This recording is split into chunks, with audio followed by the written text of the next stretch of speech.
This lesson are to learn the importance of creating a timeline and an agenda when applying, to understand how. Hey everyone, it's V here to talk about time management tips when applying to graduate school. So let's get into it. So the objectives for this lesson are to learn the importance of creating a timeline and an agenda when applying, to understand how to create a timeline that optimizes your day-to-day output. So basically, how to make sure that that timeline is working for you and how to check in regularly about it. And then to learn about the process of how to actually implement your new time management system and everything that goes into that process. So why create a timeline and agenda? Well, when you're applying to graduate school, there are a lot of moving parts, if we will, meaning a lot of different requirements, and it will definitely differ between programs and institutions. And so how much time you have to complete all of that is really the foundational question to ask yourself. And not just, how many months or even do you have a full year to do it, but how much time do you have, as in hours in the day or week, that you can dedicate to the application process. Next is another question to ask yourself is, what is on your agenda? So when is each application due? And what are you working around in the sense of things that you don't have full control over as far as your exams? You don't always get to choose which date or where you'll even be taking the exam. And those are important things to know and to decide. If you can set your exam dates beforehand so that you know how much time you have to study, how much time you expect to study the second round if you're going to take the exam twice. The letters of recommendation are also something that are, you may experience a delay with. You may not even get a letter that you requested. So knowing how many you need and how many you're going to be asking for and the responses of everyone are really important to know beforehand when you're creating your timeline. Another is transcripts. That's something that you might not have full control over, and there can be delays there too. So it's important to know what kinds of things are you going to give yourself a little bit more of a wiggle room with. I recommend creating a timeline in a form that works best for you. So I swear by Google Calendar. It has been a lifesaver for me in graduate school and while applying. But if you use a physical planner and you like to write things down, that works well. As long as you reference it and it's useful for you, that's great. Even a digital planner, you can download templates online for free, or perhaps you have one that works for you. Just know where you're going to store the information that you need to reference, such as the timeline, but the agenda on the timeline too. Where are you going to store that so that you can reference it and so that you can check in with it frequently? I also recommend to inform your loved ones to let people know that you're applying to graduate school and that you're dedicating, X amount of time to it, so that people know to work around that or how they can support you, which is also really great throughout the process. So some resources to manage your timeline. I use Notion. It is an app, or it's a platform similar to Google Drive, but it has a little bit more freedom for creativity and to kind of link and basically kind of create your own template. So I recommend that. But Google Sheets and Google Drive are great. I recommend creating a spreadsheet and get as detailed as you'd like and as detailed as you feel kind of helps create peace of mind. So in your spreadsheet, you might list every program you're applying to, those application due dates, how much it costs, what essays are required of you, which letters of recommendation or who you will be reaching out to for those letters of rec. If they have confirmed that they can write you a strong letter, all of that information you can put into a spreadsheet so that you can review it and make sure that you're up to speed on everything that is required of you throughout this application process. And I emphasize this for people who are applying to multiple programs.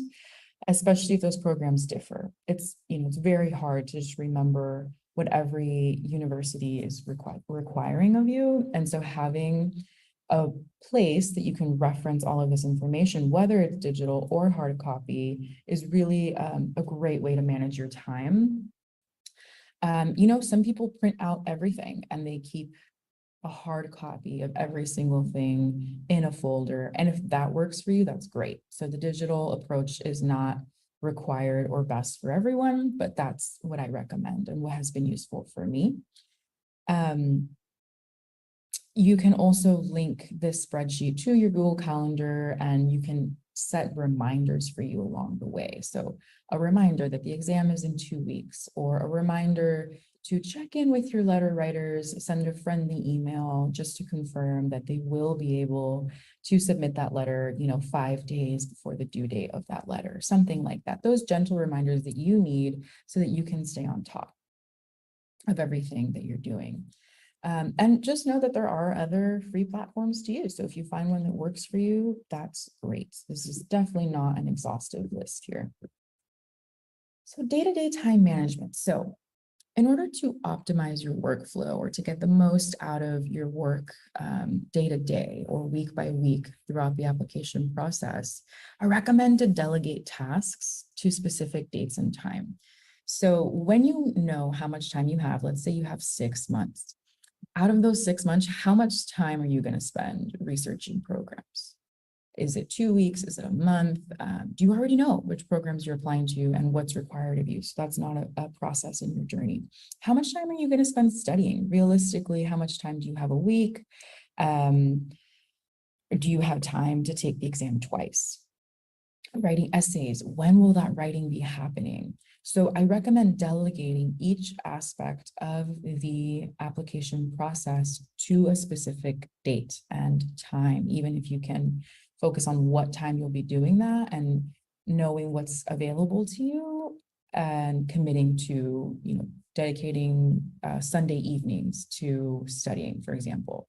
If you can set that into your timeline in whatever way you're managing your time, whether it's physical or digital, that's going to help you in your day-to-day to know what's expected of you, to know what you're focusing on this week. And that can really simplify the process because you're no longer worrying or spending energy thinking about what needs your attention. You already know what needs your attention. And that way you can focus on one thing at a time. And that is the key to completing things, being able to focus on one thing to complete it and then move on to the next step, the next task. So find a way to delegate each aspect of the application into your time management system, whichever system you choose. And with implementation, know that you will probably most likely need to make some tweaks. There probably will be reasons why the system isn't working in the beginning. Let's say you decided Monday nights, Monday evenings, I will be writing. And you find that Monday is actually just not a great day to write. It looks like Wednesday morning is a much better time. So you're going to need to be flexible, making changes and tweaks.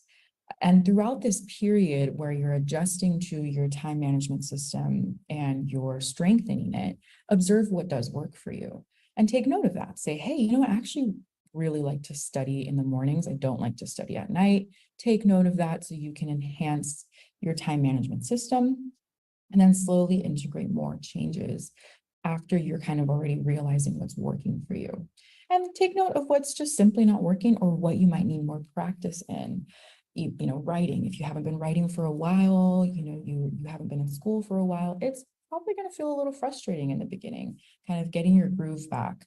But just take note of that and know that with time, you will get better and it will kind of become a little bit second nature, just knowing, okay, you know what, Thursdays is when I'm studying for an hour and 30 minutes. And you just know, and then it just becomes easier to kind of be in flow with your time management system. I also recommend to celebrate your wins. This does have a direct relationship to your motivation. When we celebrate something and we feel good about something, it does release a little bit of dopamine in our body, and dopamine is the hormone of motivation. So take that time to celebrate that you completed that essay, that you took the exam and you got in the range of the score that you wanted. Definitely take note of that, especially if it's going to be a long application process for you. Take pauses and take note of all of the progress you're making, because applying is challenging, and it's important to realize that you're moving through it and you're learning along the way, and you're accomplishing those things you intended to accomplish. So key points with this lesson were to create a timeline and an agenda so that you can maximize the time that you invest in applying. When you already know when and where things are happening and how much time you expect to invest in each aspect, your day-to-day becomes a lot simpler. So develop a system, however, whatever you decide to start off with, and know that when you're implementing that system, you most likely will be making changes and tweaks, and that's perfectly fine. That's a part of the process. And make sure to celebrate those wins. Take note of your setbacks as well as you're learning about how you like to study, how you like to stay organized, because ultimately all of this is going to be useful for you once you actually get into graduate school, because a big part of grad school is time management. So that's all for now. I hope this has been helpful. I'll see you at the next one. Awesome. So if you have questions, we'll answer them at the end, or feel free to drop them in the chat as you think of them. But we're going to talk really quick about Magoosh admissions and GRE. So we believe that you belong in graduate school, and that's why we created this program. So our admissions experts will take you through different lessons and workshops that walk you through the whole application cycle. So that way you don't have to go through the black box by yourself. We're here to help you out. So we're offering a special bundle right now for Magoosh GRE plus admissions support. So you can save $100 on this really awesome combination of programs. So you get 6 months access to Magoosh GRE Premium, which is all of our video lessons and practice questions, plus 12 months access to our admissions support program, which consists of over 40 graduate application video workshops, real SOP and personal statement samples, templates, which we've gotten a lot of requests for our different application materials, and new content that we add every week. Plus, you can get personalized feedback on your application materials. So that includes your personal statement and statement of purpose. And you can go on our Discord community, which is free, anyone can join. But there are subscriber only channels where our experts answer your questions, and you can connect with other students who are going through the same process. So yeah, I hope you'll check it out. You can use the QR code at the corner to access our page and save a lot with this bundle. Okay, now let's move on to focus strategies with V. Hey everyone, it's V here, and today I'm going to be talking about some science-backed focus strategies. So I have learned all of these strategies from the Huberman Lab, directed by Andrew Huberman at Stanford. So I recommend taking a look at some of their work. Dr. Huberman is really committed to making science accessible and applicable for people in their day-to-day. So I just want to clarify that I myself am not a neurologist. I don't study neurology, but I have been able to implement these strategies as a graduate student, and I have seen immense benefits from these tips. So whether you're applying to graduate school or once you're in graduate school, some of these tips might really help you have improved focus and to be able to focus for longer. So let's get into it. The objectives of this lesson are to learn science-based tools to support your ability to focus and to learn how to implement those tools. So what does it look like? What does it feel like? And what can you expect from that? So it's really important to know that focus is like any other muscle that you can build. The way that you focus right now, or even if you feel that you're not able to focus very well, that is something that can change. because your brain can change. Your brain has plasticity, which means that it can change, adapt over time. And that's wonderful because that is how we learn new things. And focusing and how to focus is definitely one of them. So I remember when I started graduate school, it was hard for me to focus for 20 minutes straight. Um, I found myself losing concentration and didn't really know what to do about that. But after implementing some of these strategies, I can now focus for 90 minutes, and that's perfect for me. And then I like to take a break. So, from a scientific perspective, focus is your alertness, the direction of where you're placing your focus. So, is your focus in the book right in front of you or on the entire room? And then the duration. So, how long you're able to focus. So, let's talk about enhancing all three. Rest and sleep probably play the biggest role in my experience in how you're able to focus. When you're sleeping, your brain is recovering, your body is recovering. And so that is basically how much energy you're going to have the next day based on how much you're able to recover. So a good rule of thumb is screen time before bed. If you can minimize it, you'll be able to fall asleep quicker and have deeper or a deeper quality, a better quality of sleep. It's because screens that emit light to a degree mimic daylight. And for our brains, it makes it hard and kind of confusing to fall asleep when our brains think that it's daytime and we should be up, and that's when we want to be up. The next one that I recommend to you is something called NSDR, non-sleep deep rest. And this is a term coined by Dr. Uberman himself. So go ahead and type in, if you're interested, go ahead and type in non-sleep deep rest in YouTube, and you'll find a bunch of audio recordings.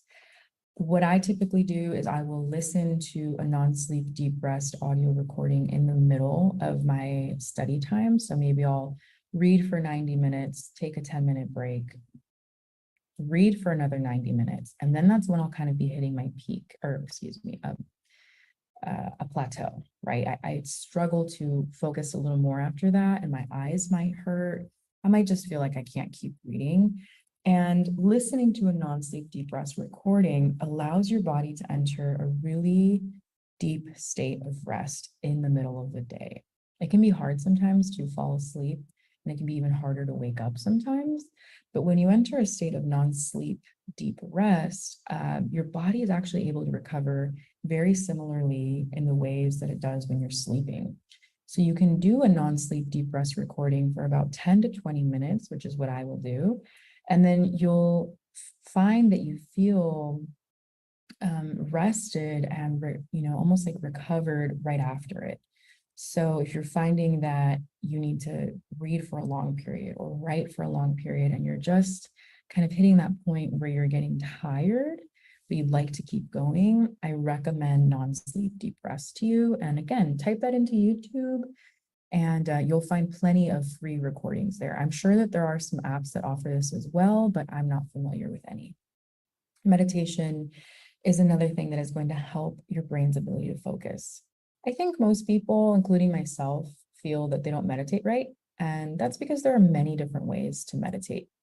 But regardless of the style that you are working with, every time that you drift and lose focus or attention, which is bound to happen, is a wonderful opportunity for you to refocus. And each time you're refocusing, you're training your brain's ability to do exactly that, which is essentially what you need while you're studying or reading or writing. Is you need to be able to refocus, because there will be things ultimately that distract you, that are out of your control, or ideas that come in, and you need to be able to refocus back to your objective. And that's natural. So the more that you meditate, the more that you practice how to do that, and the better you become at it. Meditation is not something that you'll see strong immediate results with. It does take time. It is a practice, but studies have shown that after about 8 weeks of meditating, just I think 13 minutes a day, definitely under 20 minutes though, can really improve your ability to focus. So it doesn't take that long to see results, and it definitely is something that helps you kind of get comfortable with losing focus and coming back. and losing focus and then coming back again. And that just makes studying a bit more enjoyable, reading a bit more enjoyable, because you don't feel as set back from each time that you're losing focus, because you can get right back to it. Light plays a big part in our body's ability to wake up. So if you find that in the morning you're struggling to be alert, it's recommended for you to get indirect sunlight. So don't look directly into the sun, because that can damage your eyesight, but get indirect sunlight. So look up into the sky. And that's something that can really help your body wake up in the morning. Cold exposure showers, they are not that enjoyable. And in the beginning, I really couldn't bring myself to do it. But now I do it probably 4 to 5 times a week. As long as the water is bearable but uncomfortable, you'll see an increase in dopamine for 4 to 6 hours after the shower. You should be exposed to the water for 1 to 2 minutes. Start with 1 minute, start with 30 seconds if you're just starting out. And you'll see an increase in dopamine throughout the day. And that's really important, because dopamine is what allows us, or what makes us feel motivated to do something.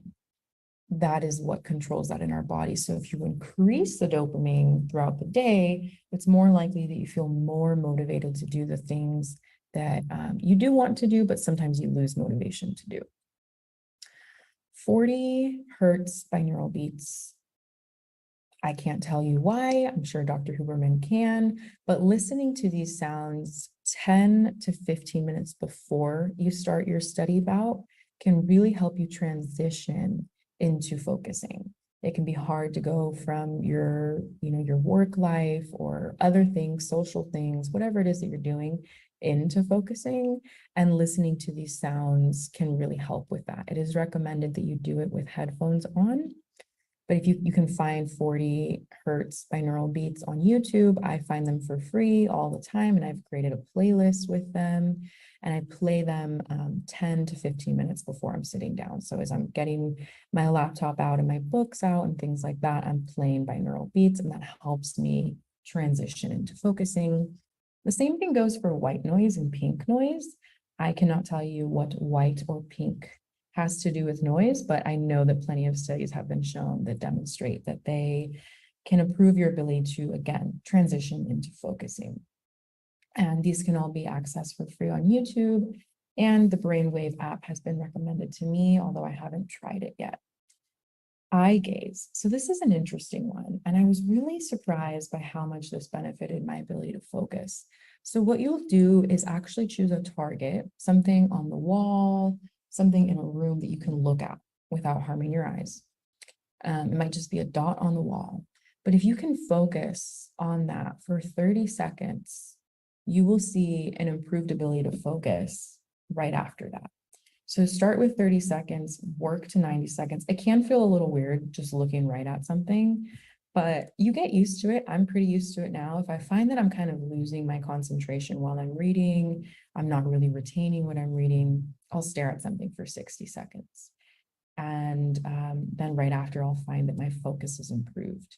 So it can feel a little weird to do that, but I was very surprised by the impact that it had. So I definitely recommend it to you.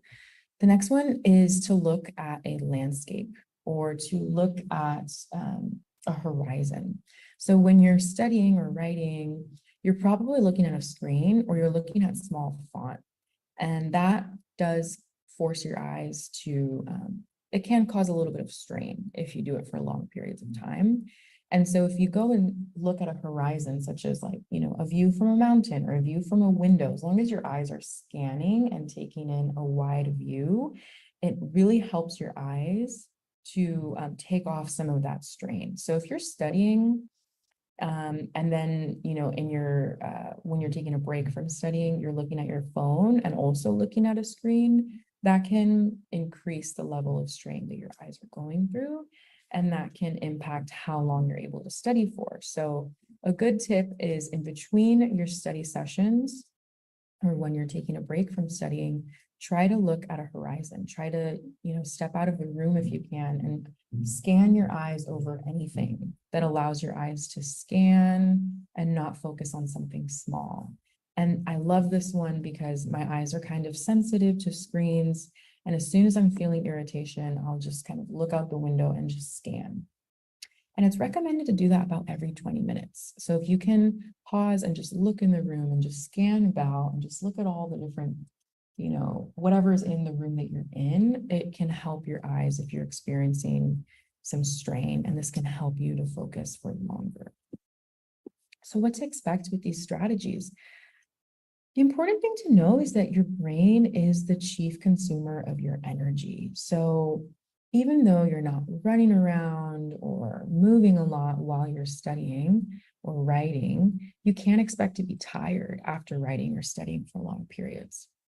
And you can't expect that your body will need time to adjust. It might be hard for you to take cold showers in the beginning. You're adjusting to that, to bringing it into your routine, or to listen to, sounds before you study. That might feel a little strange in the beginning, but just know that your body's adjusting and that it does take time. Some of these results you really will not see immediate, or excuse me, some of these strategies you will not see immediate results. And that's okay, such as meditation or even listening to sounds. You might feel like, oh, I didn't really feel anything that time. That's okay. Certain things just take a while for you to take note of, such as meditation, right? You might not notice that you have increased focus right after the session. That's okay because it's something that is building your ability to focus over time. But others do have immediate effects. The cold shower will have an immediate effect. Sleeping well the night before will have an immediate effect on your ability to study the next day. So just keep that in mind. And overall, your investment in learning how to focus while you're applying to graduate school is something that'll positively impact your experience once you're in graduate school. So, when I started out implementing these strategies, it was a little frustrating. I was a little uncertain of what to expect. But over the years, I have learned how much they have positively impacted my ability to focus while in graduate school, which overall decreases how much time I'm spending frustrated, staring at a screen and not understanding what I'm reading. So key points with this lesson were that rest and sleep is a huge contributor to your overall ability to focus and learn. Your environment does play a role in your ability to focus, and you can enhance your environment with the tips that I presented here for your sustained focus. And of course, using your brain requires energy, and you'll probably feel it. So if you study all day, expect to be tired and sleepy, and also expect to prepare for a good night of sleep in order to make the most out of your study session.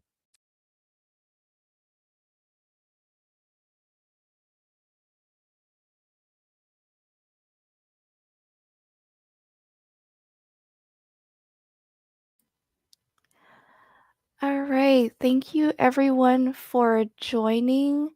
If you have questions, feel free to drop it in the chat. Apologies if the audio was a bit low earlier for the presentation. Next time we'll try to adjust that so it's a little easier to hear. But yeah, I'll give a few minutes to see if anyone has any questions. If not, then we'll wrap up and thank you very much for joining.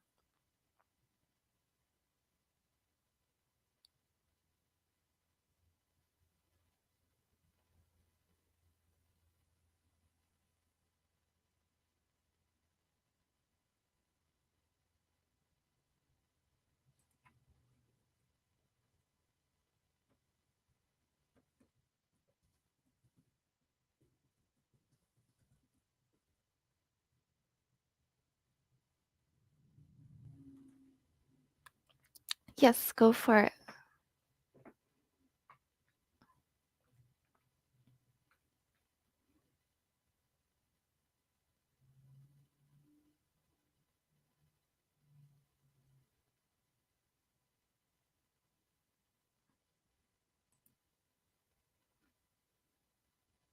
Yes, if you have a question, feel free to ask and I'll do my best to answer.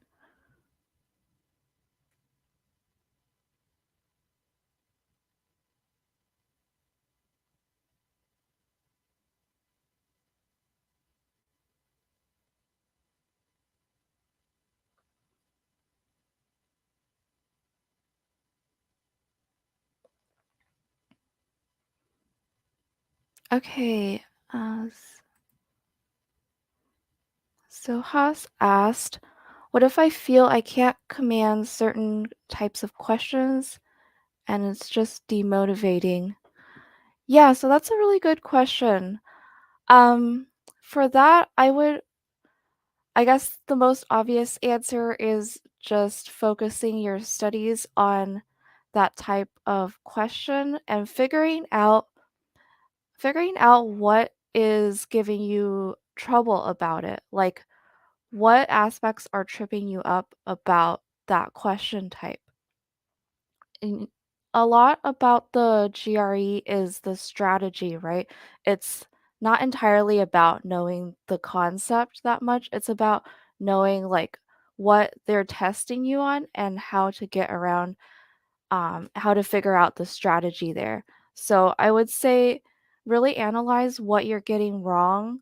I would highly recommend using an error log and then really just digging deep and figuring out like what is giving you trouble.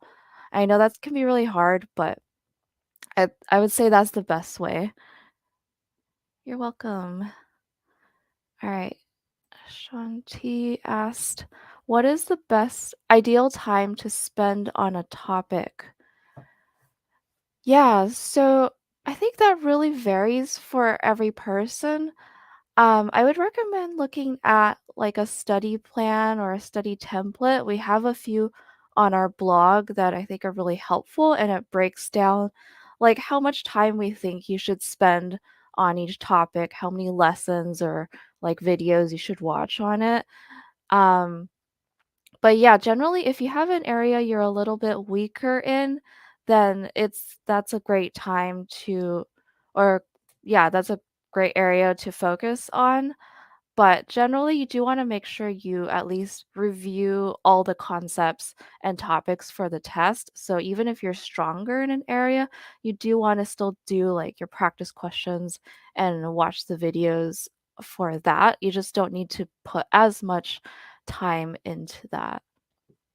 So I'll drop a link for our study plans. These are all free. But yeah, hope that was helpful. I know I can't give a really specific answer.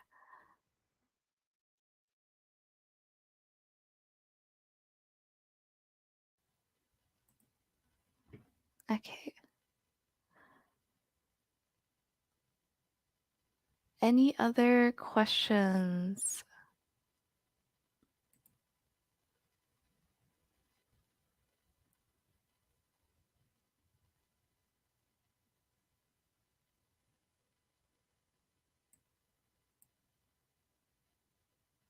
Awesome. Glad to hear.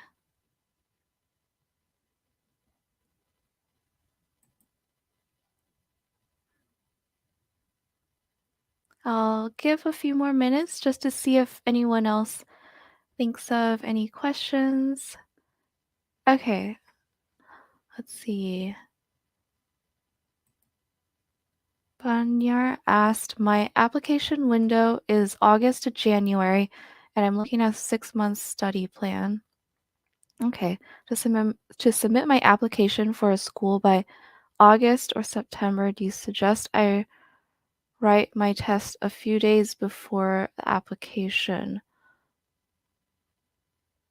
Okay, so yes, for your test score, I would recommend giving yourself a pretty generous amount of time to make sure that your test scores get sent over. Um, maybe like 1 month before.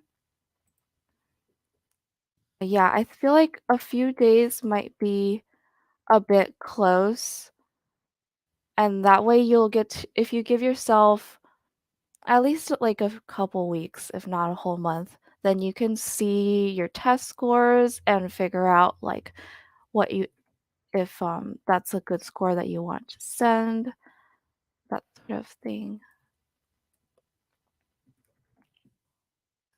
Was that helpful?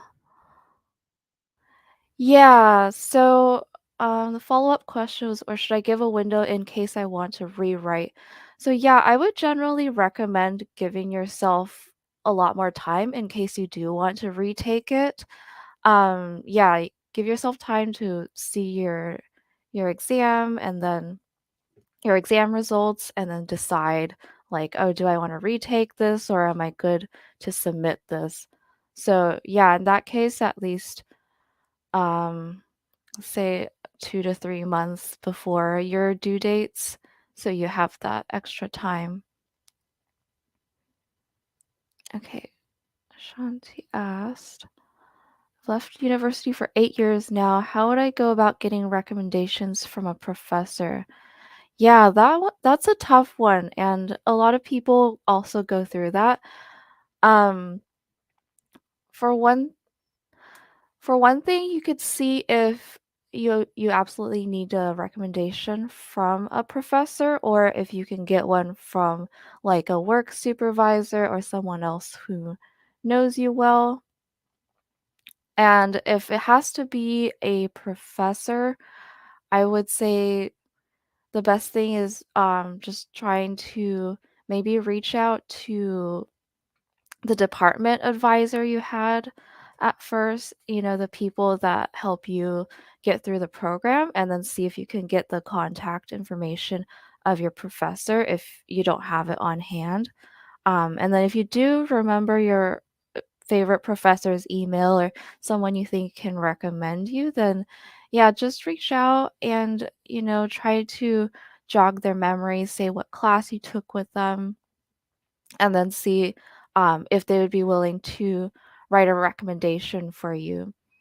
And along with that, I would advise including like a little brag sheet about yourself or just like what you've been doing since university and what like the professor can say about you basically so that they have like a reference sheet to write that recommendation.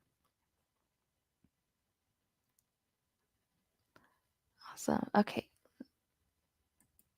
next question. Zohaz Tarka asked, how many universities should I apply to? It's difficult to manage budget because of heavy application fees, and it might be risky to apply only a few. Yeah, so that's always that's always a hard one to decide. I would say make sure that you look at like the average metrics for the universities you want to apply to. So that's like their average GPA, average test scores, like the profile of the students that get in.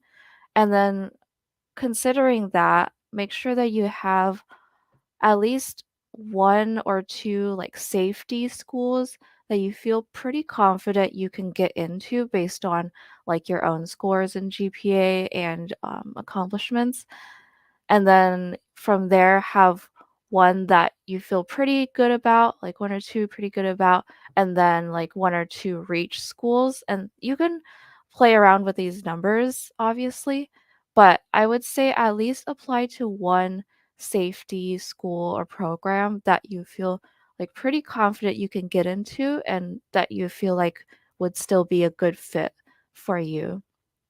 And that way you have that even spread and you're not just going for like really hard programs that you might not get into.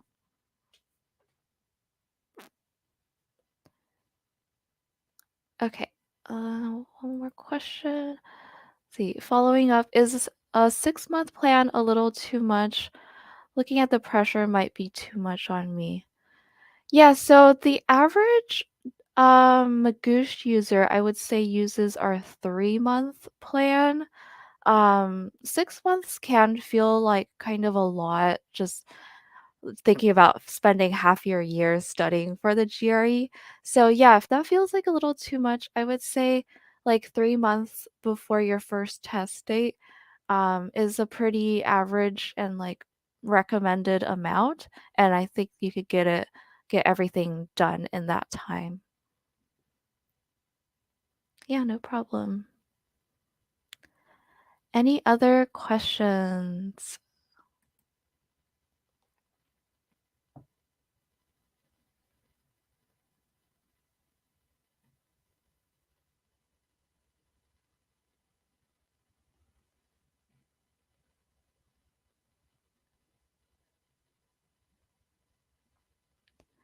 All right. If not, then thank you very much for joining. You can scan the QR code if you want to check out Magoosh. We have that GRE and admissions bundle where you get $100 off and you get support with both the GRE and with Magoosh admission and with admissions itself.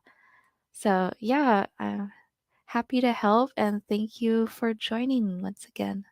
Have a wonderful rest of your day.